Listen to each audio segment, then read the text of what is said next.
Hey guys, tonight we are going to take you deep into a story buried by history, where victory did not belong to the strong.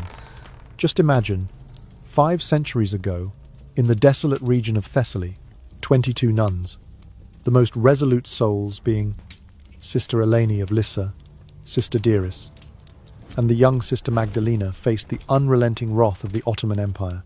This was an unequal confrontation between the hymn and the sword. After witnessing their convent turned to ashes and their abbess executed, their fates were sealed in chains and eternal darkness.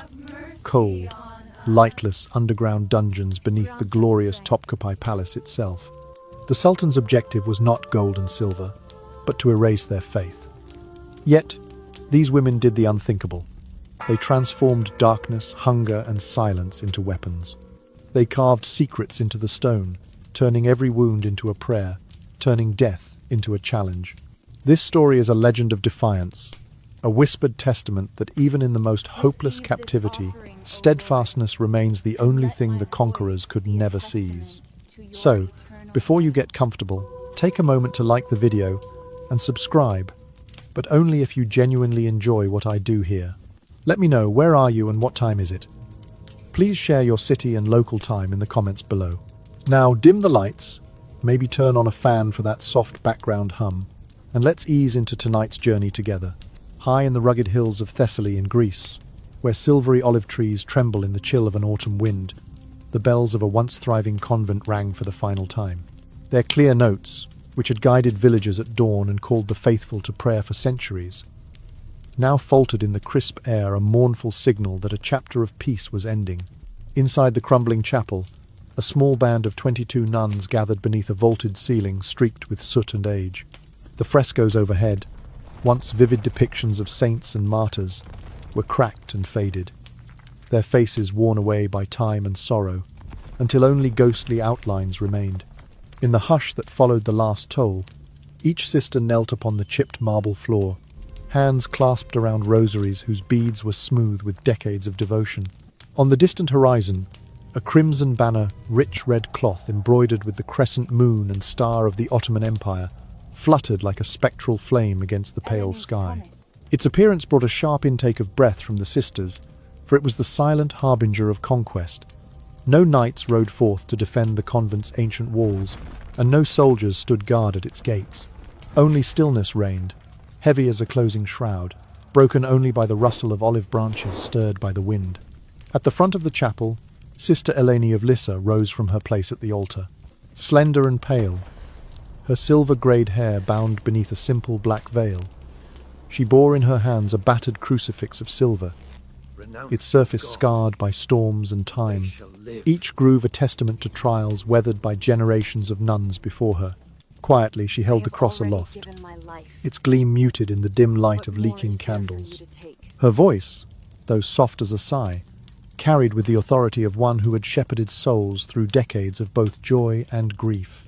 "If they breach our walls," she whispered, "hold your vows within your hearts. They cannot steal what we carry in secret."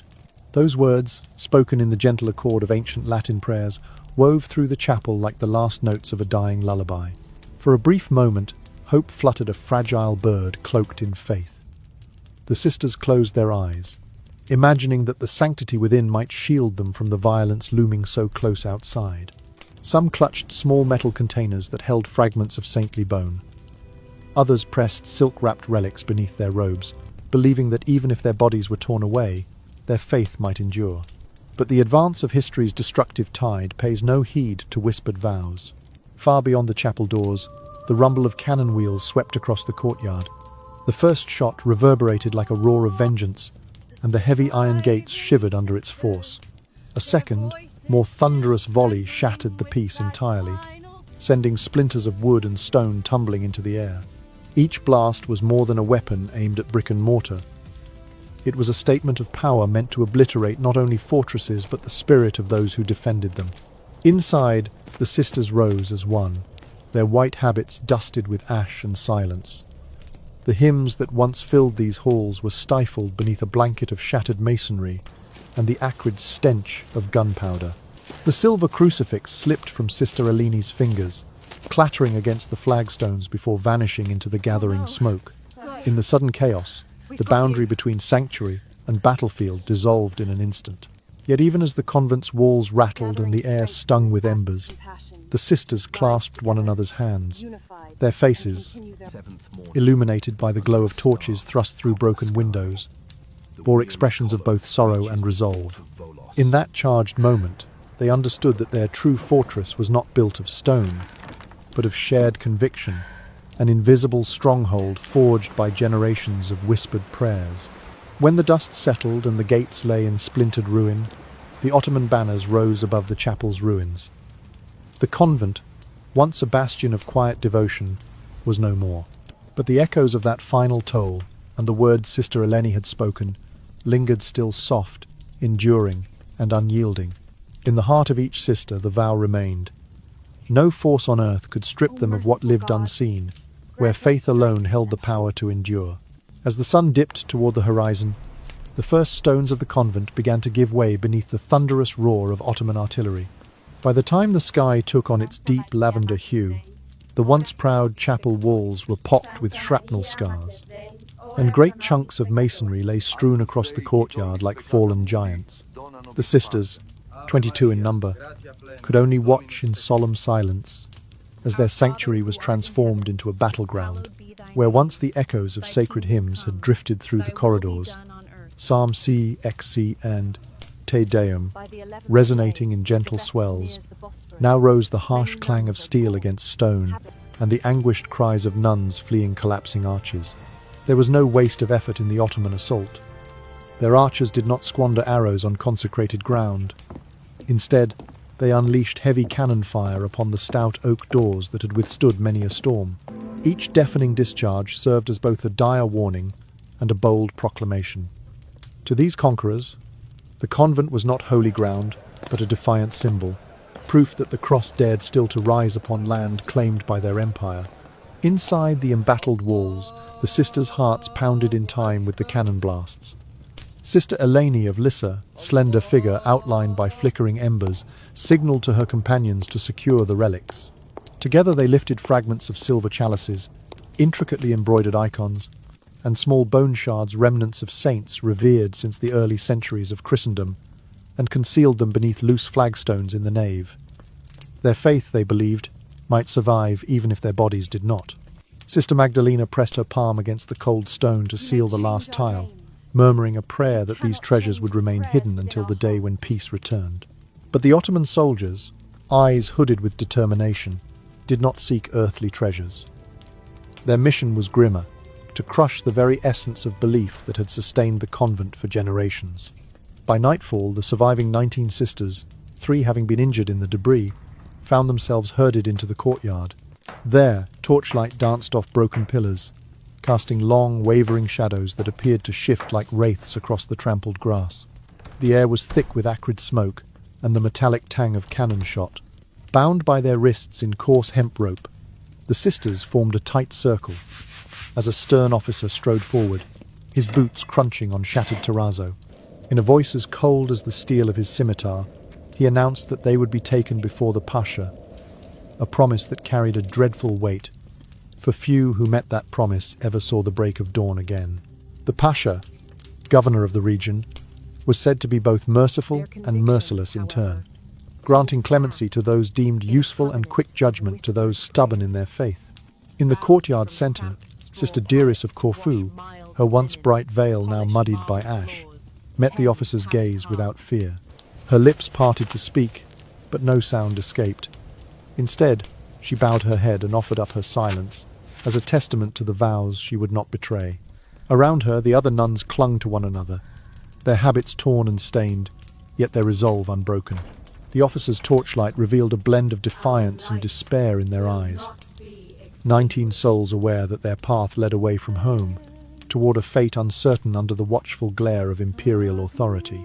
As torches were snuffed and gates groaned open, the sisters were driven out across the dew-coated grass, their footsteps muffled by the fallen masonry. Each step carried them farther from the echoes of their chapel bells, and deeper into a night that promised no sanctuary. Throughout that long, cold night, the nuns walked in the shadow of olive groves whose gnarled trunks whispered of centuries past. The moon, a pale guardian in the sky, offered scant light, revealing only the silhouettes of their ragged procession. When at last they halted at the edge of the forest, the torches were extinguished, and only the hush of crickets and the wind's soft sigh accompanied their final moments of freedom before dawn. The promise of the Pasha hung over them like a silent shroud, as they awaited the dawn carriage that would bear them toward conquest's heart. Whatever lay beyond that promise, they knew their faith had already been tested to its core. Though bricks had fallen and cannons roared, the covenant held within their hearts remained intact, a fragile, enduring flame that no army could wholly extinguish. And so, beneath the watchful stars, 19 women stood bound yet unbowed, poised on the brink of a destiny neither chosen nor known, their voices stilled by rope, but their spirits singing a silent hymn of unwavering devotion. What followed became a cruel legend, so grim that even the church's chroniclers dared not record it in full. By the pale light of dawn, the convent had been reduced to smouldering ruins. Only ash and broken tiles remained, where sisters once shared bread and silence in the refectory. Thin wisps of smoke curled from the collapsed roof, carrying the last scent of charred incense.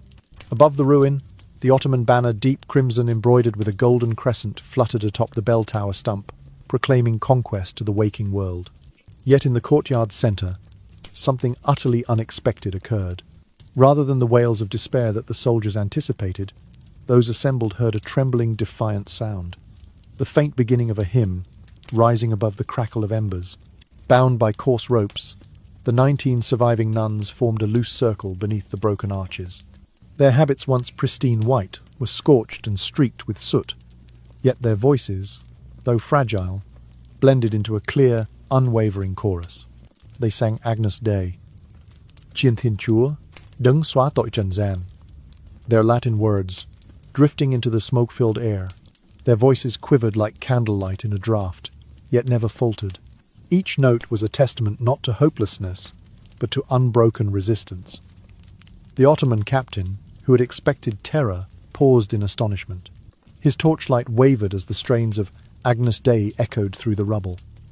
Moved by equal parts curiosity and frustration, he ordered his guards to seize the abbess, Sister Eleni of Lissa. Dragged forward, Sister Eleni stood before him, clutching the battered silver crucifix she had rescued from beneath the chapel floor. The metal still gleamed, despite its dents, a stubborn symbol of faith. The captain's voice, gruff with authority, offered her a choice. Renounce her God and accept the conqueror's faith, and her sisters would be spared.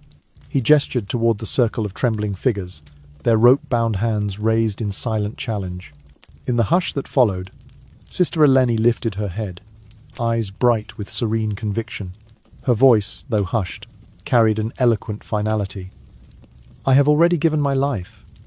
What more do you believe you can take from me? A flicker of something pity perhaps crossed the captain's face as he hesitated. For a breath, the world seemed to pause on the edge of mercy and cruelty. Then, with a curt turn, he stepped back and motioned to his men. Sister Eleni was left standing, abandoned to the same fate as her companions, her fate now entrusted to the very soldiers who had bound her. What transpired next was swallowed by the smoke and time. Ottoman records, triumphalist in purpose, merely noted that discipline was enforced upon stubborn captives. Yet in letters smuggled across the borders of Europe, her name reappeared, Eleni of Lissa, the abbess who would not kneel. Missionary dispatches to Rome spoke of her courage with reverent awe, and her story spread among Christian communities as a parable of unyielding faith. As dawn's first sunbeams stretched across the ruins, the courtyard lay silent once more. The hymn had ceased, but its echo lingered in every charred stone and splintered beam. 19 women souls tested by fire and siege remained bound in the wreckage of their home, yet unbowed in spirit. Their bodies, captive and weary, could not sing again, but the memory of that defiant chorus would outlive the empire that sought to extinguish it. In that moment, the convent's physical presence was truly gone, reduced to dust upon the earth. Yet its heart, the quiet strength of 22 sisters bound by vows and steadfast prayer, endured in the annals of whispered legend. From the ashes of the chapel rose a story that no canon could silence, no decree could erase. A testament to the power of faith that shines brightest when all else has fallen into ruin. When the first shafts of dawn glimmered across the ruined bell tower, the great bronze bells, once the heartbeat of the convent, had already been melted down into coin. Overhead, the wooden roof cross lay dismantled, loaded onto wagons bound for the farthest reaches of the empire as trophies of conquest. Yet in the ruined courtyard, where broken tiles and charred rafters littered the ground, a gentler rumour took shape. Villagers in the nearby hills of Thessaly told one another, in hushed voices by fading firelight, that when the autumn wind sighed through those hollowed stones at night, one could still hear the soft murmur of women's prayers. And so, almost before the last curl of smoke had dissipated, the survivors, 22 women in habits torn and blackened by soot, were driven southward across the scorched earth. Their ankles were bound by iron shackles, each link cold and unyielding against the fragility of bare skin. Ottoman cavalrymen in gleaming mail guided the procession along the coastal road, their banners dipping in the sea breeze as they turned the nuns into living proofs of imperial dominion. For the empire, these women were not prisoners of war, but living trophies, symbols of a faith conquered as surely as any fortress. Day after day, under a sun that felt like a blade of heat, the sisters pressed onward. They had never ventured beyond the convent's walls. Yet now they moved through olive groves and parched fields, as if sleepwalking through a dream of fire. Their habits, once flowing and white, clung like shrouds to weary shoulders. When thirst or exhaustion felled one of them, her sisters knelt in the dust to lift her gently off the road, drawing her out of the path of hooves lest she be trampled. With trembling fingers they would adjust her veil, brushing away grains of dirt to preserve a shred of dignity, and then rise as one to continue their doomed pilgrimage. In that simple act, holding one another when all else had been stripped away, they embodied the final words of their abbess. If you cannot keep the cross, hold one another. Those words, uttered beneath a shattered altar, became their steadfast creed on the 7-day march to the port of Volos. On the 7th evening, with legs bowed and hearts weighed by silent prayer, they arrived at the quay where Ottoman barks lay moored. These vessels, built not for comfort but for control, awaited the new cargo. Women bound at the wrists to unyielding wooden benches. One by one they were guided aboard, each bench scarred by iron shackles that bit into flesh already marked by hardship. Their wrists were locked fast, the metal biting into skin as if to ensure that no ember of resistance could flare to life. Below decks, the sisters sat side by side, each breath rising in quiet clouds amid the ship's musty gloom. The sea beyond the porthole shimmered faintly under a waning moon, casting an otherworldly glow on their bowed heads. In that dim light, the memory of their home, the convent nestled among olive trees, its frescoed walls alive with colour, felt like a distant dream. Yet in place of despair, a gentle resolve bloomed among them, the knowledge that their faith, though tested, could never be fully confined. Above, the ship's crew tended to cargo and oars, but none dared disturb the silent vigil. If a sailor ventured too close to the sisters' bench, he might glimpse the glint of tears, or the faintest murmur of a prayer, an unspoken hymn that rose through the slatted decks and joined the hush of the Aegean night. And so they sailed away from Thessaly's burning hills, 22 souls bound in iron yet unbroken in spirit. Their journey, marked by 7 days of relentless sun and a crossing of 12 storm-lashed nights, would carry them to a new captivity in the imperial heart. But in every clasped hand, every shared glance, and every unvoiced prayer, they bore the promise that no chain could shackle the strength they found in one another. In the hush of that bark, each breath, a quiet declaration, they carried forward the last remnant of their convent's light, a testament to the enduring power of compassion and devotion, even amid the fiercest storm. As the sails caught the breeze, the rugged coastline of Greece slowly blurred into the mist behind them, taking with it every familiar landmark of home. The convent's olive groves, the shattered arches, even the scattered stones of the courtyard receded into memory, replaced by the endless expanse of sea and sky. Aboard the Ottoman bark named Efsane, the ship's overseer Isef Aga kept meticulous records in his leather-bound logbook. Under headings dated June the 5th, 1542, he listed cargo, barrels of pepper and cinnamon, crates of coin, bolts of cloth, and, incongruously, 22 religious captives. That very ledger, rediscovered centuries later in the archives of Istanbul, would vindicate a tale long dismissed as myth. For 12 days, the sisterhood's ordeal continued upon the rolling deck. Storms struck the vessel with merciless ferocity, grey skies cracking with lightning, waves slamming against the hull in thunderous crescendo. Each blast of salt water pelted their faces, drawing tears from closed eyes and stinging wounds left by rough iron shackles. Their skins, delicate in the quiet of the convent, had toughened to mottled red and bruised blue. Hunger hollowed their cheeks, and thirst cracked their lips to dust. Yet the truest torment was the silence. No kind word, no whispered prayer of comfort reached their ears, only the barked orders of stevedores and the harsh scrape of rope. They existed like phantoms, neither fully of sea nor fully of sky, drifting between realms of memory and oblivion. Each day blended into the next, marked only by the passage of time in Aga's neat hand. Day 3, wind east, northeast, fair seas. Day 7, provisions running low, one sister fainted. Day 12, sighted Constantinople's silhouette.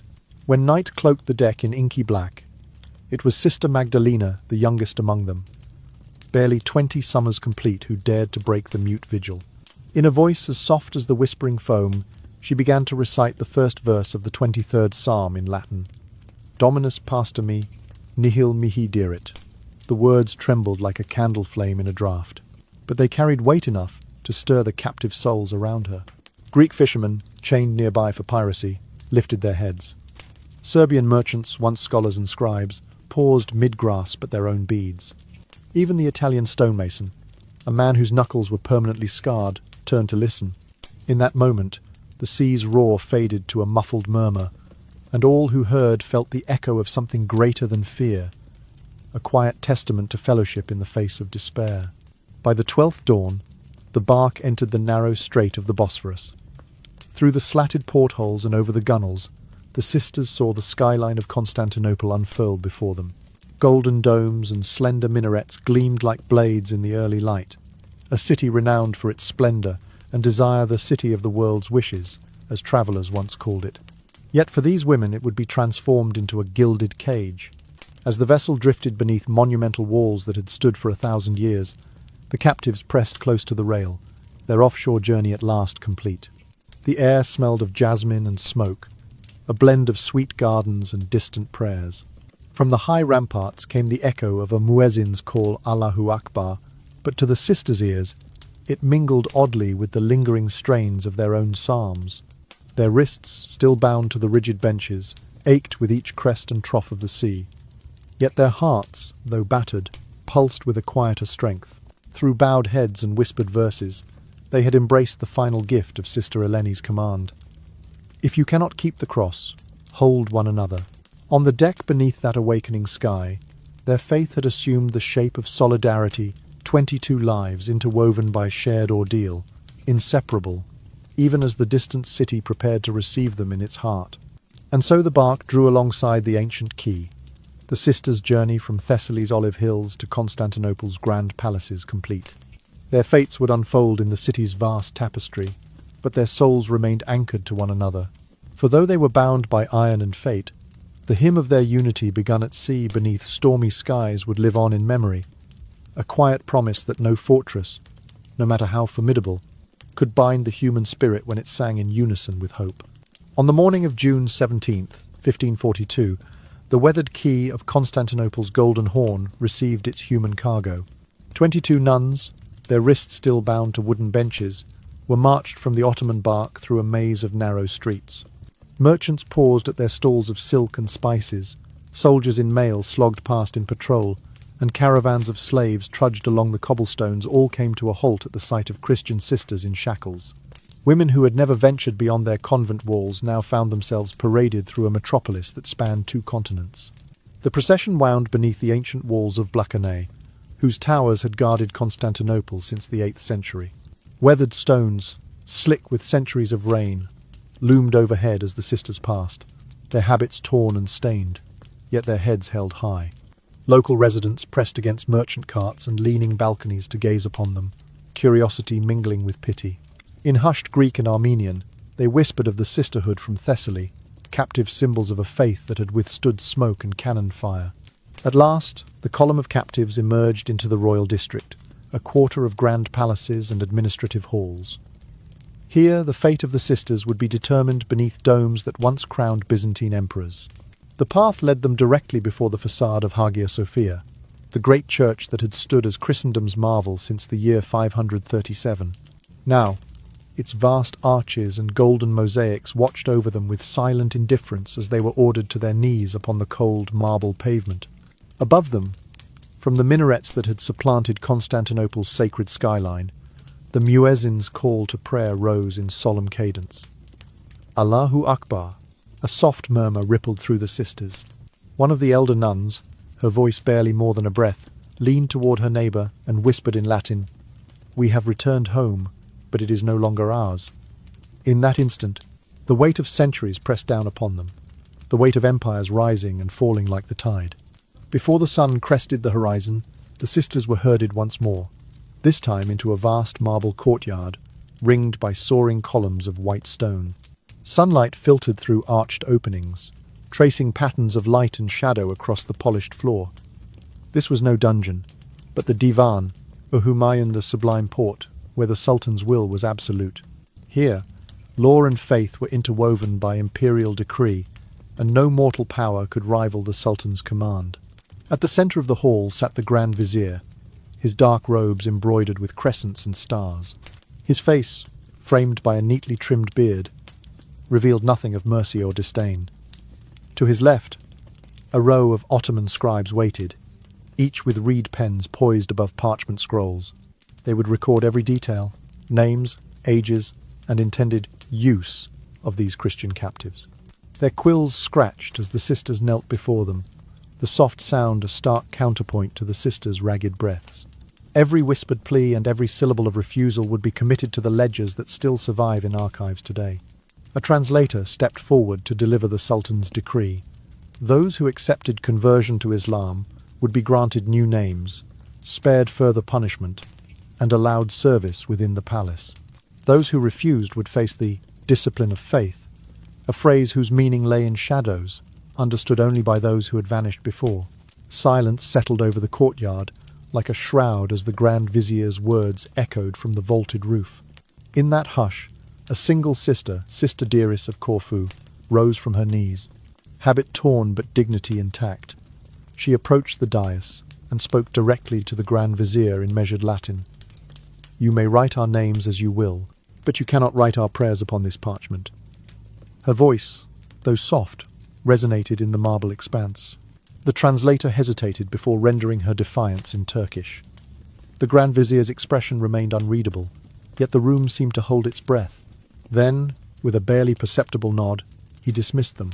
Guards moved in to remove the chains from those who would recant in preparation for baptism, and to lead the resolute few deeper into the palace's labyrinthine depths.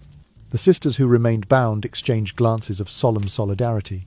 Each understood that their silent refusal was itself a psalm of resistance, echoing far beyond the columns of the divan, Humayun. As they were led away, the courtyard emptied to the lone scratching of quills upon parchment. The quills recorded the decisions of empire, but they could not record the quiet strength that trembled in the hearts of 22 women who, even as kingdoms rose and fell around them, held fast to the vows they bore in secret. And so, beneath the vault of the Sultan's power, a new chapter of their ordeal began, one in which faith would be tested by law, but never extinguished by decree. The 22 nuns stood in their tattered habits, heads bowed beneath the vaulted ceiling of the divan, Humayun. Their wrists still bore the red marks of iron shackles, and their once white veils were stained with dust and soot. Through the court interpreter, they heard the Grand Vizier's decree. The Sultan, in an act of mercy, would grant new lives to those who accepted his faith. "All who recant," the translator intoned, "shall receive new names, food to sustain them, and a place within the palace. Those who refuse will face the discipline of faith." A hush fell, broken only by the distant murmur of quills scratching parchment in the record rooms. No voice answered. Sister Magdalena, slender and trembling, glanced at her companions. She had witnessed the fate of those who yielded, the two Corfiot twins, Sister Maria and Sister Helena, who had recited the required oath and been clothed in blue silk before disappearing into the palace's inner corridors. Their absence had hung over the remaining sisters like a grave warning. Before the guards could seize Sister Magdalena for refusal, an elder stepped forward. Sister Dearest of Corfu, her once black veil now dulled to charcoal, walked deliberately down the marble aisle toward the dais. She did not address the vizier as a pleading captive, but as one who had seen empires rise and wane beneath the same sky. Her voice, though soft, carried an unwavering authority. "Thâu lãnh chúa," she began. "Ngài có thể đổi tên chúng tôi, nhưng Ngài không thể viết lại những lời cầu nguyện chúng tôi mang theo." Ezru, the interpreter paused, his reed pen hovering mid-air as he chose words to render her Latin-inflected vow into Ottoman Turkish. The Grand Vizier's face remained impassive, his dark eyes unreadable beneath heavy brows. After a moment's silence, he spoke in measured tones. "Lời cầu nguyện sẽ phai mờ khi lỡ quên cách nói chúng," Hare replied, his words chilling in their finality. "Prayers fade when the tongue forgets how to speak them." With that single phrase, the offer of mercy was withdrawn. Guards moved to surround the sisters, no longer to guide them toward baptismal fonts, but to lead them away from the marble hall. As Sister Dearest returned to her place among the silent circle, the clatter of iron sandals echoed through the corridors. The nuns were not taken to the scaffold, nor to immediate execution, but deeper into the palace's bowels down winding staircases, into the low chambers of Topkapi Palace. The low dungeon floors were slick with damp, and the air smelled of mould and decay. Torches mounted on the rough-hewn walls cast flickering shadows on the narrow passageways. Here, unclassified captives were kept, those deemed neither fit for service nor worthy of formal martyrdom. The sisters, each clutching the hem of her habit as if it might offer comfort, descended into this subterranean world. Once the final iron door slammed shut, they found themselves in a vast chamber lined with low benches and straw mats. The ceiling pressed down low, as though to crush the light from their spirits. There were no windows, only a shaft of stale air where a barred grate perched high above. A single guard stood watch at the door, his silhouette rigid in the dim glow. Sister Eleni of Lissa, still gripping her silver crucifix, its surface dulled by grime, looked upon her sisters with steady calm. She whispered in Latin, "Fides nostra lumen est in tenebris." Our faith is light in darkness. The words drifted through the chamber, offering a fragile spark of hope. In the days that followed, the sisters adapted to this new, silent confinement. Stripped of their habits, they were clothed in coarse tunics and given meagre rations, hardened bread twice a day, and water drawn from a distant cistern.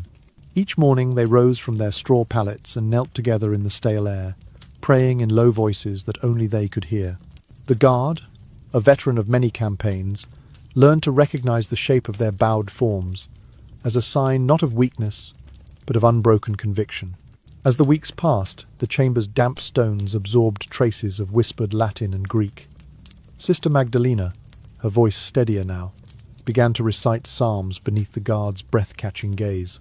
The echoes of Agnus Dei, qui tollis peccata mundi, rose softly and fell away, like a memory in the making.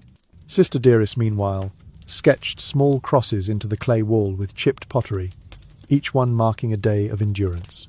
The discipline of faith, that so many feared, proved not to be immediate death, but a slow, deliberate trial of patience and solidarity. No overt torments were inflicted beyond the daily grind of servitude and the constant threat of oblivion. Yet for the sisters, each sunrise brought the test anew. Would they bow, or would they remain silent guardians of the vows spoken under fresher skies? And so, in the heart of one of history's greatest palaces, 22 women now reduced to a handful wove an unspoken covenant. Their bodies were confined by stone walls, but their spirits roamed free in the realm of memory and prayer. With each passing day, their unity grew more profound, a living testament to the power of shared devotion. In that silent chamber beneath Topkapi, they built an invisible chapel, one not of mortar and mortar, but of whispered hymns and tender acts of care. When the cold torches guttered in the draughts, their faith remained a steady flame, illuminating the darkest hours and defying the Empire's attempt to rewrite the story inscribed within their hearts. They were moved once more, away from the solemn halls of the Sublime Port, and down into an earthbound labyrinth hidden beneath the palace gardens, a prison in all but name, masked by the veneer of servitude. A narrow stairway of worn marble descended into a network of stone corridors lit only by the faintest shafts of daylight, slipping through slender slits high in the walls. Here, deep beneath the sunlit gardens where roses and orange trees flourished above, the sisters became workers rather than captives. Their habits were stripped from them, folded away by unfeeling hands, and replaced with coarse, undyed garments that itched against their skin. They were issued wooden clogs and set to tasks designed to humble, scouring the palace floors until their knees ached, sewing garments for chambermaids and pages, stoking hearths in the private rooms of the court, and tending braziers in hidden alcoves to keep the Sultan's guests warm. The purpose was clear: to crush their spirits by turning sanctity into obedience, to break their vows of devotion with grinding labour. Yet the Ottomans had gravely underestimated these women. They failed to recognize that these nuns had already lived under vows of silence and renunciation, that hunger and cold and solitude had been familiar companions long before this subterranean ordeal. For the sisters, suffering was not a punishment to endure, but a crucible through which their dedication was forged anew. Where the guards saw broken women, the sisters recognized themselves as warriors of faith, their discipline a suit of invisible armor. At dawn they rose from wood-straw pallets, damp with condensation, and as the first week waned, they learned to navigate the maze of corridors with quiet precision, exchanging only necessary words in hushed tones. Each day followed the rhythm of simple chores and silent prayers, yet their inner lives remained untouched by the palace's cruelty. When night fell, and the corridors grew too dark, even for the faint glow of a single oil lamp, the sisters stole away to a small chamber sealed by an iron grate. There, in the hush of stone and shadow, they resumed their sacred rites. One among them, Sister Joanna of Patmos, known for her careful touch, would draw a slender razor blade from beneath her tunic and, by the light of a single ember, could carve a tiny cross into the clay wall with her fingernail. The lines were shallow but unwavering, each stroke a testament that faith could etch itself into the very earth beneath an empire's heart. Meanwhile, another sister would trace fragments of the Ave Maria into the dust of the floor with a chipped piece of pottery. Ave Maria, gratia plena. Her voice, low as a breeze over calm water, carried through the gloom, weaving hope into the dank corners of the chamber. Perhaps most profoundly, they began to count the passing of days not by the rising and setting of the hidden sun, an ever-elusive measure in this subterranean world, but by the distant echo of the muezzin's call to prayer. At dawn and dusk, when the palace's outer courtyards filled with the resonant chant of Allahu Akbar, the sisters listened intently for the faintest echo, if it could penetrate the thick vaults. The rhythm of those sacred words became their defiant clock. They did not learn a new creed, but they marked time as though to challenge the empire itself, insisting that their faith would not be rewritten. In that underground realm, the sisters' secret rituals bound them together more tightly than any chain.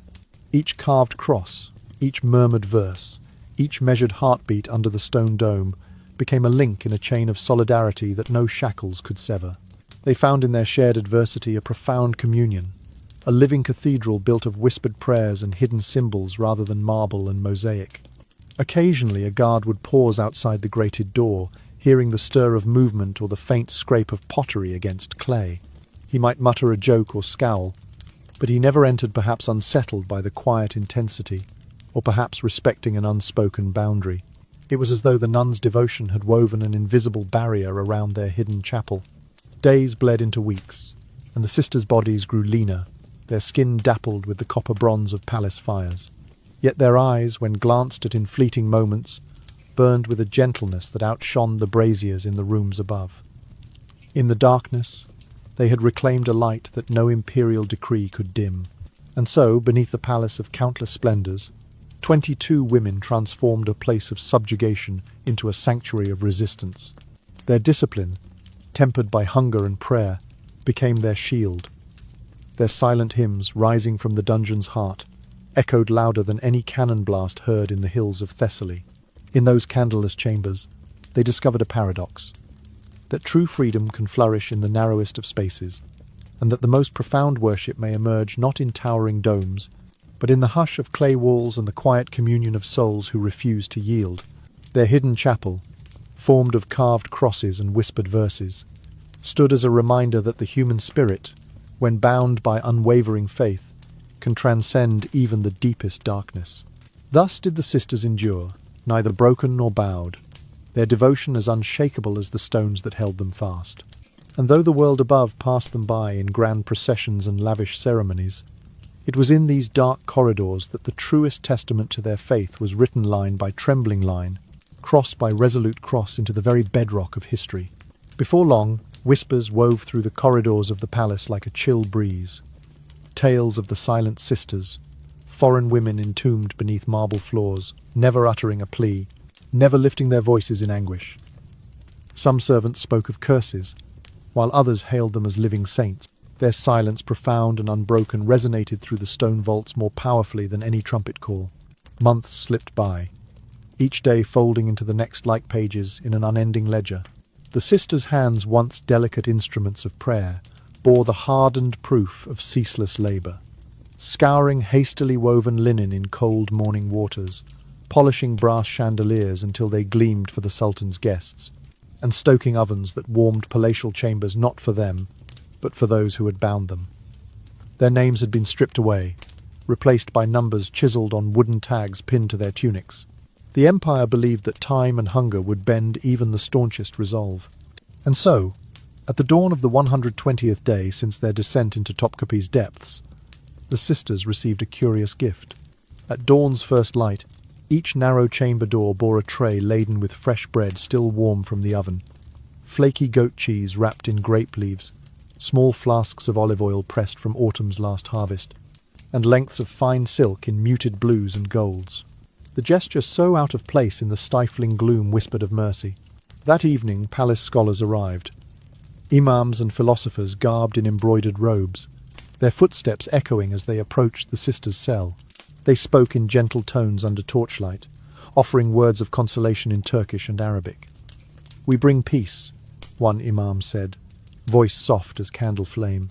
"Rest here. Partake of this food, and you shall find calm." Another scholar spoke of unity, weaving phrases of shared devotion. "Our God and yours are not foes. Embrace our language so we may speak of mercy together, and you shall know freedom within these walls." The offer glittered like a mirage, the promise of rest, of warmth, even of small freedoms. Yet the sisters understood its true measure. To accept this kindness would be to relinquish the tapestry of their memories, the dawn vigils in their olive grove, the final toll of their convent's bells, the taste of bread shared in silence. To learn a new creed would be to erase the altar calls etched into their hearts. No sister spoke. In the hush, the imam's lantern cast quivering shadows on clay walls where crosses and lambs had been carved long ago. Sister Magdalena's hands trembled as she fingered the fine silk, her mind echoing Eleni's last command. "If you cannot keep the cross, hold one another." Instead of taking the offered bread, the sisters exchanged a glance and turned away, their refusal absolute. When the trays vanished the next morning without explanation, the imam's visits ceased. The scholars' soft robes no longer rustled in the corridors. The benevolence evaporated as though it had been a dream. In place of fresh oil, they were returned to the stale rations of bread and water. The empire's kindness had been a test, a ploy to fracture their unity by the allure of comfort. Having failed, the empire withdrew its pretense and left them to their trial once more. Yet in that withdrawal, the sisters found a reaffirmation of their own strength. In the stillness that followed, they returned to their clandestine prayers. Each evening, by the faint glow of a hidden ember, they gathered in a corner of clay and stone. There, Sister Deris pressed her fingertips to the wall, tracing the gentle curve of the words "Tenebri lucet," it shines in the darkness. Sister Joanna would scrape a fresh cross into the damp plaster, while Sister Magdalena would recite fragments of the Agnus Dei, her voice a fragile but unbreakable thread. Outside their cell, life in the palace continued with oblivious grandeur banquets in gilded halls, music echoing beneath vaulted ceilings, diplomats and traders weaving deals. But beneath that tapestry of power, in the secret underworld, the sisters wove their own tapestry of faith with silent acts of solidarity.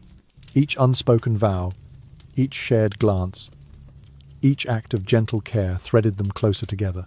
Their numbers remained the same 22 bound souls, though the Empire had hoped time and hunger would whittle them away.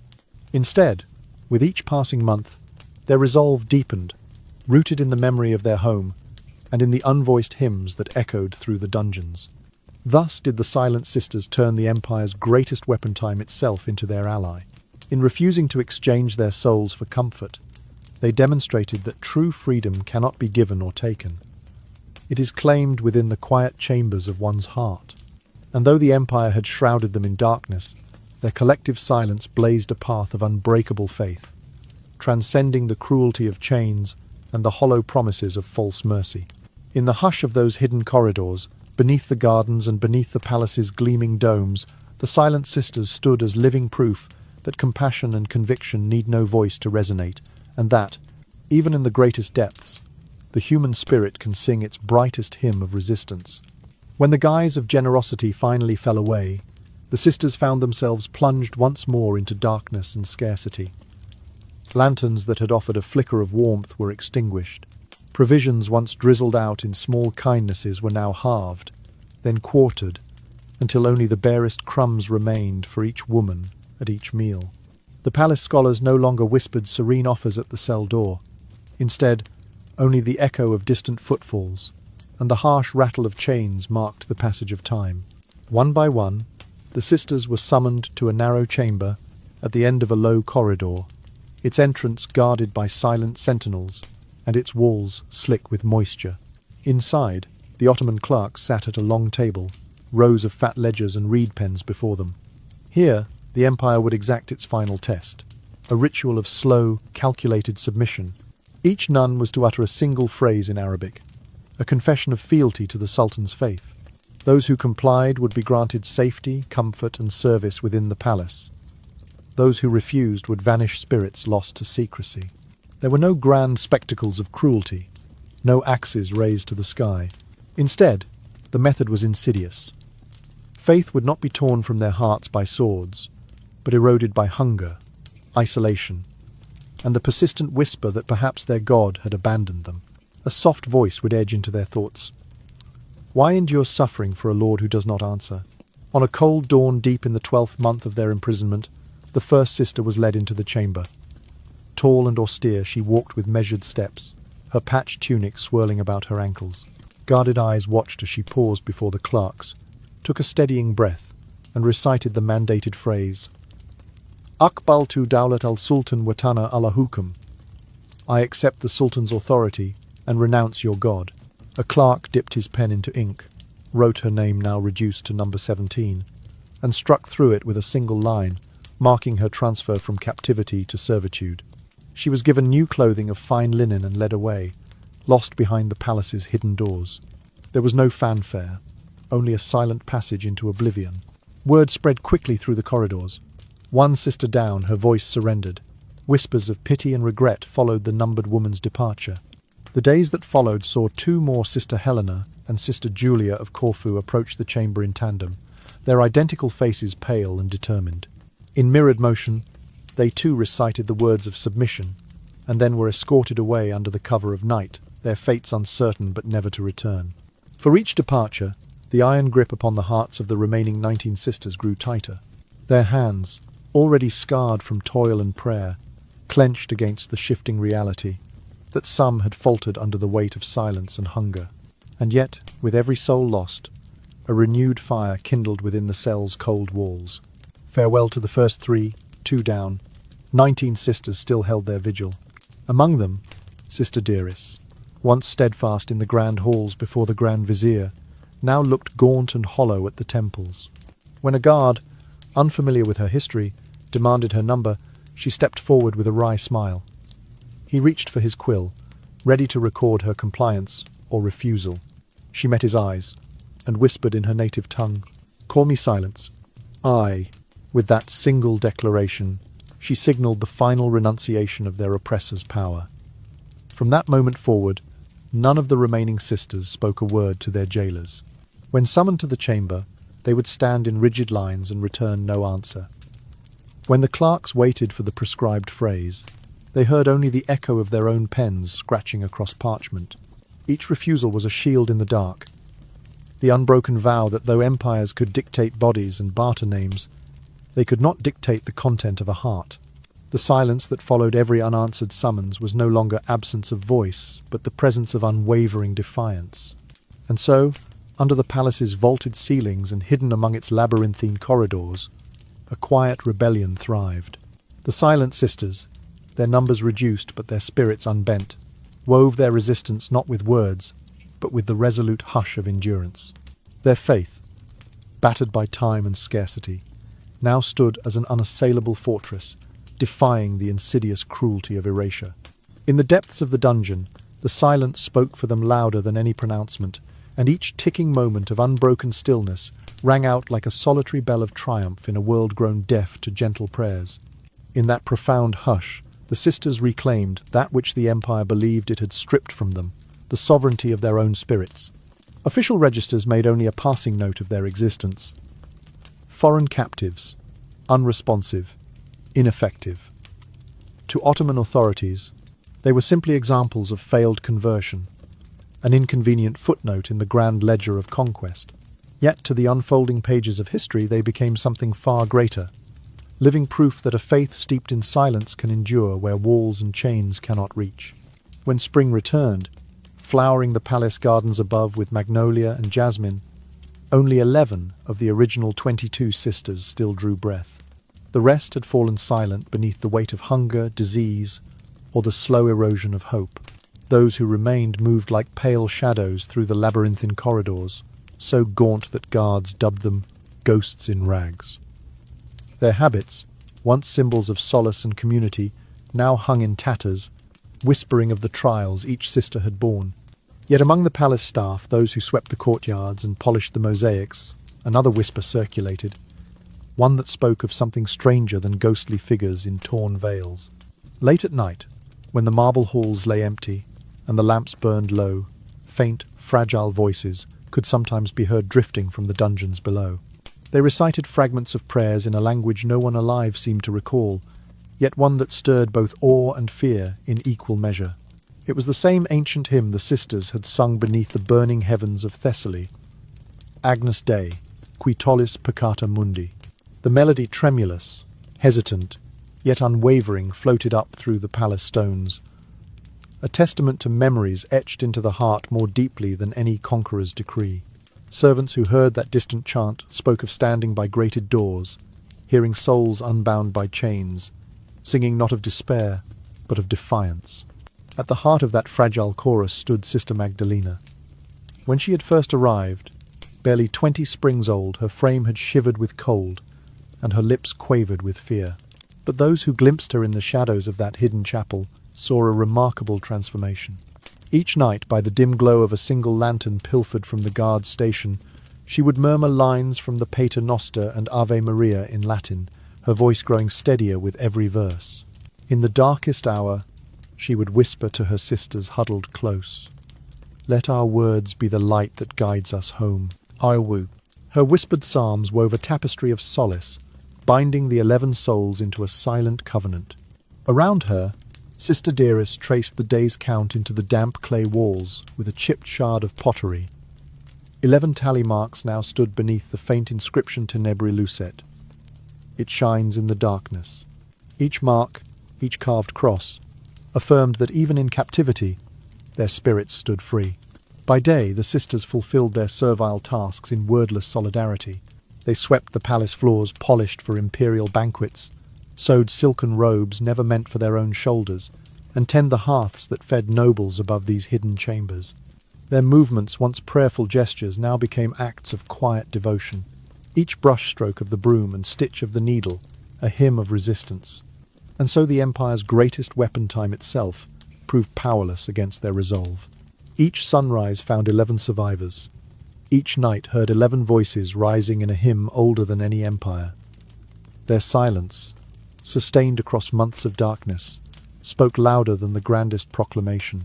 Long after the chronicles ceased to mention them, after decrees and ledgers were stored in vaults and forgotten beneath dust, the memory of the silent sisters endured in every hushed corridor and every tremor of a whispered prayer.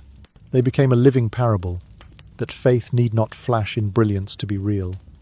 It may glow an enduring ember beneath the harshest oppression. And as you drift towards sleep, let the sisters' silent hymn echo softly in your mind. May their quiet strength remind you that even when the night is deepest, a spark of hope can remain enough to guide the heart through darkness and into the promise of dawn. Deep beneath the opulent spires of Topkapi Palace, beyond the damp corridors where even the faintest ray of sunlight dared not venture, the 11 surviving sisters stumbled upon a forgotten refuge, a sealed, arched doorway hidden behind a tumble of dust and fallen stones.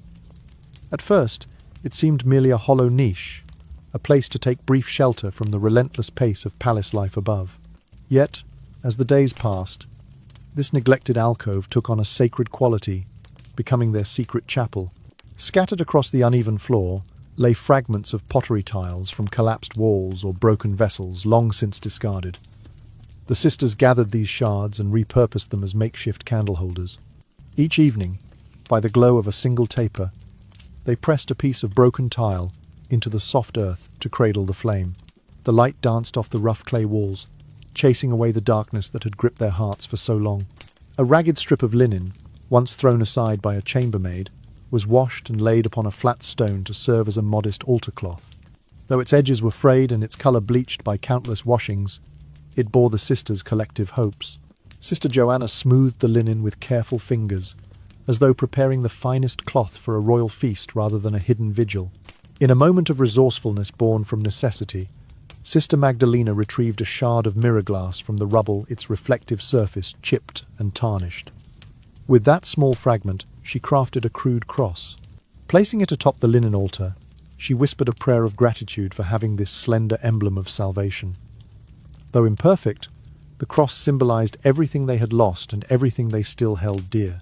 Each night, when the palace's torches were extinguished and the clamour of distant laughter and music faded into slumber, the silent sisters gathered in that clandestine chapel.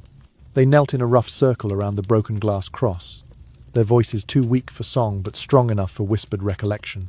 There were no hymns in grand Latin polyphony, no soaring organ chords, only soft, intimate murmurs, as each woman shared a cherished memory. One by one, they offered their psalms of remembrance.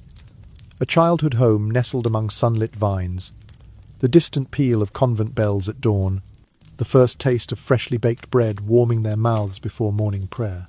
Sister Eleni, whose frame had grown frail with time and trial, closed her eyes to recall the scent of sage and rosemary in the garden of their Thessalian monastery.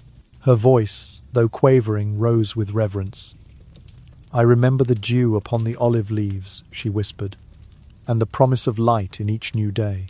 Sister Dearest followed with a recollection of the monastery's refectory, where laughter mingled with silence at mealtimes, each shared loaf a sacrament of sisterhood.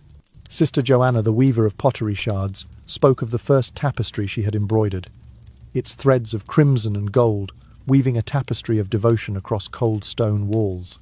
These memories, though simple moments from distant days, became the sisters' new liturgy small offerings to a God who still listened in the dark. In the hushed chamber, their recollections intertwined to form a living mosaic of faith, each memory a tile in an unseen mural of hope. A Venetian prisoner, held in a cell nearby for crimes of trade, later recorded hearing these voices. In a letter dated April 3rd, 1667, he described the strange Latin murmurings echoing beneath the palace courts. He wrote that on stormy nights, when torrents of rain pounded the roof above, he could hear women singing faint lines of Agnus Dei, as if carried on the wind itself, a testament to prayers unbroken by stone and steel. Though the princesses of empire slept in silken chambers above, the hidden chapel remained alive with whispered devotion. Flickering shadows cast by the candlelight revealed the carved cross and linen altar each night, then vanished with the wick's final sputter. Yet the memory of those gatherings endured, a fragile sanctuary in the heart of desolation. In that secret sanctuary, the sisters forged the truest testament to their faith, that even stripped of name, habit, and freedom, they could summon the sacred from memory alone. Each spoken recollection was a vow renewed, each shared prayer a reminder that sanctuary lies not in walls of stone, but in the chambers of the human heart. And though centuries would pass before the hidden chapel came to light again, its aura never dimmed in the souls of those who knelt there. The silent sisters left behind no grand monuments, Only the faint echoes of remembered psalms and the faint outline of a cross carved in clay, waiting for the world above to remember once more the power of whispered faith amidst shadow. For centuries, the story of the Silent Sisters remained relegated to whispers and dismissed by scholars as mere superstition until the 15th of March in the year 2018, when a team of Turkish and Italian archaeologists made an extraordinary discovery beneath the ruins of Topkapi Palace. In a cramped service corridor long thought abandoned, they uncovered a small, vaulted chamber sealed behind rubble. Inside, the walls bore unmistakable carvings of Christian symbolism. Crosses incised deep into the stone, a lamb motif etched with care, and a Latin inscription all but eroded by time. Lux in tenebris lucet. Light shines in darkness. This seemingly modest find reverberated through the academic world. In the June issue of the International Journal of Mediterranean Archaeology, Professor Alessandra Bianchi of the University of Rome, lead author of the excavation report, described the moment of revelation. Our initial surveys detected an anomaly in the wall's moisture levels. When we cleared the debris, the carvings emerged testaments to prayers never silenced by cannon fire or chains. Radiocarbon dating of charcoal residue found in soil crevices confirmed the chapel had been in use in the mid-16th century, precisely aligning with the convent's fall on the 5th of June, 1542. The chamber's dimensions, just under 20 feet long and 8 feet wide, belied its profound significance. Scholars noted concentric lines where candles once burned and fragments of pottery that matched 16th century Thessalian convent ware. Small shards of linen, dyed in saffron tones consistent with convent thread, lay intermingled with charred wood, likely remnants of the makeshift cross fashioned from broken mirror glass. Each fragment spoke of a hidden worship that endured beneath the Sultan's throne. Within the secret chapel, archaeologists documented dozens of etched symbols. 11 birds in flight, wings carved with delicate strokes, each representing one of the sisters who survived the underground ordeal. Beside these, 14 tiny flames mark the sisters who perished in captivity, though historical accounts suggest the total may have been higher before some names were lost entirely. These symbolic carvings matched descriptions found in Venetian missionary letters dated January the 22nd, 1643, which spoke of silent memorials etched into clay by trembling hands. The discovery fundamentally altered the narrative. What had been a footnote, foreign captives, unresponsive, ineffective, in Ottoman registers became instead proof of a silent rebellion, delicately inscribed in stone. The carving of Lux in tenebris lucet above the altar niche was no accidental graffiti. It was a deliberate affirmation that faith could not be buried by walls or extinguished by empire. At a symposium held in Istanbul in September 2019, Professor Bianchi declared, "We now possess tangible evidence that devotion persisted beyond the boundaries of written history, etched directly into the bedrock of the palace itself." These silent sisters left a legacy not of blood or battle, but of quiet courage that echoes through the ages. Delegates from Turkey, Italy, Greece, and the Vatican agreed that this find represented one of the most poignant examples of hidden Christian worship in Ottoman Constantinople. Today, that small chapel lies preserved behind a reinforced glass panel in the Underground Heritage Museum. Visitors walking above tread lightly, aware that beneath their feet rests a space sacred to prayers that never ceased. Through a climate-controlled viewing window, one sees the carved crosses, the Latin inscription faint but legible, and the graceful birds circling 14 tiny flame motifs. Soft LED lighting simulates the slender beam of lantern light that once revealed these secrets to its creators. Although no grand monuments remain to commemorate the sisters, their hidden chapel stands as a silent testament to faith's endurance. The names of Sister Eleni of Lissa, Sister Magdalena, and Sister Deiris are not inscribed on marble plinths, but their memory lives on in these carvings. In each winged bird, in every flicker of flame, and in that enduring Latin phrase. As the world above moves on, the Silent Sisters' secret sanctuary endures an archetype of resilience that transcends culture and creed. Their story reminds us that light can pierce even the thickest darkness, and that devotion, once kindled in the human heart, can survive the harshest trials. So as night falls and the world quiets, let us remember that somewhere deep beneath ancient stones, 11 spirits still soar on wing, and flame echoes of a hymn that began when convent bells were silenced, yet continues to shine, tenebris lucet, in the darkness. In the year 1482, a new sultan ascended the throne with strict orders to purge any trace of weakness from his predecessor's records. Palace officials, eunuchs and labourers all found their names meticulously recorded, birth dates, duties, household assignments, every detail preserved in the imperial ledgers. Yet amidst the rows upon rows of entries, there lay a glaring omission, a blank expanse where 21 names should have appeared. In the royal archives of Topkapi Palace, under the heading Foreign Detainees, scribes had struck through the expected entries with a single terse notation: unfit for service processed. There was no date of departure, no record of burial, no hint of what followed. Where once there might have sat the names of Sister Eleni of Lissa, Sister Magdalena, Sister Deiris of Corfu, and their 19 companions, there lay only empty lines drifting in the margins of empire. This blank space spoke louder than any decree. It revealed the empire's method of erasure, not with the fire of the cannon, but with the restraint of ink withheld. The sisters' existence was not excised by swords, but by the silence of deliberate omission, an absence so carefully maintained that only those who looked closely could glimpse the void. For centuries, historians pored over these ledgers, puzzled by the missing entries. Some proposed clerical error, others suggested a hasty removal of forgotten traitors. Yet in the absence of context, the blank lines became a testament not to negligence but to intentional concealment. Only those matters deemed shameful were erased so thoroughly, as if the darkness itself swallowed their names. Long after the sisters' buried chapel carved its silent hymns into stone, an Ottoman chamberlain's diary emerged from the archives of Bursa. Dated November the 3rd, 1506, it contained a single cryptic reference: "The foreign women, steadfast in their silence, have vanished beneath the Sultan's palace. Their faith refused the Sultan's hand." Though brief, this entry confirmed what the blank spaces in the ledgers had implied. The empire had purposefully hidden the fate of these women who would not bow. In the decades that followed, European travellers repeated rumours of veiled phantoms beneath Topkapi. Yet official histories remained unyielding.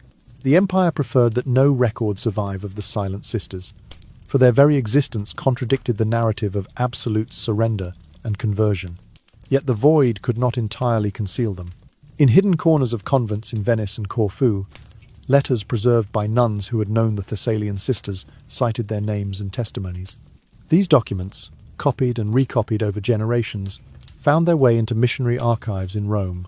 There, scholars pieced together the fragments, dates, sketches of carved crosses, references to the Latin motto Lux in tenebris lucet, until the sisters' story emerged from the shadows once more.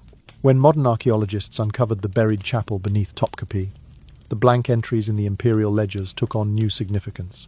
They were not administrative oversights, but deliberate erasures, an empire's attempt to deny the power of unwavering faith. Yet in that very silence, a louder truth was written: that those women, whom no canon could conquer, no decree could erase, had triumphed in the only way that mattered. Today, visitors to the historic archives pause before the empty rows, tracing their fingertips over the blank columns that once housed 21 names.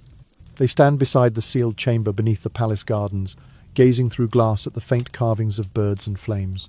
In those carved symbols and in the carefully preserved voids of ink, the story of the Silent Sisters endures a testament that true remembrance need not rely on words, but on the power of absence to proclaim presence. And as you lay your head to rest tonight, may the Silent Sisters' silent victory remind you that some truths, though buried deep, shine all the more brightly when revealed by the slightest crack in the stone, and that silence, when wielded with courage, can speak louder than any empire's roar. The final known mention of Sister Magdalena comes not from official archives, but from an Italian pilgrim's journal dated August the 10th, 1578, exactly 36 years after the convent's fall. In his account, he recounts a whispered tale shared by a palace maid, whose voice trembled with both fear and reverence. She sang for her God until the guards sealed the chamber door, the maid had confided. Her voice grew fainter, but the hymn Agnus Dei, Qui tollis peccata mundi, lingered long after the door fell silent. The pilgrim, moved by the story, pressed the maid for a name. None was given. Sister Magdalena remained anonymous, known only by that plaintive melody that had echoed through unlit corridors and fractured stone. Yet the song itself proved more enduring than any inscription. Even carved in rough masonry, its fading Latin syllables survived centuries of damp and neglect. Over the ensuing decades, the tale of the disappeared nuns spread through the ranks of palace slaves and servants, like a secret flower blooming in darkness. They spoke of seeing flickers of movement among the pillars, hearing humming beneath the echoing arches. On certain nights, when the moon filled the sky in silver fullness, the lower halls of the palace chilled to an unnatural cold, and the air carried the faint scent of frankincense, though no fire burned there. In the summer of 1712, a French diplomat posted to Constantinople filed his own anecdote to the foreign ministry in Paris. He wrote that among the elder eunuchs and chambermaids persisted a forbidden legend of Christian women whose voices had sung them into heaven, note by trembling note. He dismissed the story as Oriental fancy, yet he admitted that no visit by inner circle officials ever seemed to dispel the rumor. They call it myth, he concluded. But the walls themselves remember. Indeed, the buried chapel where the sisters once gathered had long since fallen back into ruin. Its vaulted brickwork cracked and collapsed, its floor a tangle of shattered tiles and root-tangled debris. Yet in protected niches and shadowed corners, the carvings endured, crosses carved with patient hands, a lamb's outline, and the mottled trace of lux in tenebris lucet. Faint letters of prayers once so bright in candlelight rested etched upon the damp stone, as though each chiselled line drew breath from the sisters' unwavering hope. By the time modern conservationists mapped the site in 1985, the chapel's form was reduced to an outline in the earth, but laser scanning revealed the hidden reliefs, shining through centuries of sediment. Visitors peering through the reinforced glass vault floor could still discern those symbols. Tiny birds arranged in flight, small flames etched near the entrance, and the worn Latin phrase that bore witness to prayers unbroken by time's erosion. In that place of neglect, the silent voices of the nuns spoke louder than any proclamation of empire. Their refusal to be forgotten transformed absence into presence, erasure into testament. Though no gravestone marked their passing, their legacy rests in every carved line, a chorus of memory that endures in the hush beneath the palace. And if, on a still night, one listens with the heart rather than the ear, it is said the faintest echo of their song can be heard, a whisper of women who would not bow, a reminder that true faith shines longest in the darkness. In their silence, they still speak. Now, as the echoes of those silent hymns fade into the stillness, allow your thoughts to drift gently toward the soft glow of hope they leave behind. Imagine the hidden chamber beneath marble halls, its walls once etched by trembling hands, settling into quiet shadow. Picture the tiny flame symbols carved beside each bird in flight, their forms growing dim as the lantern's glow recedes, until only the tender memory of light remains. In that deep calm, know that the story you've heard is more than a tale of walls and chains. It is a testament to something far brighter.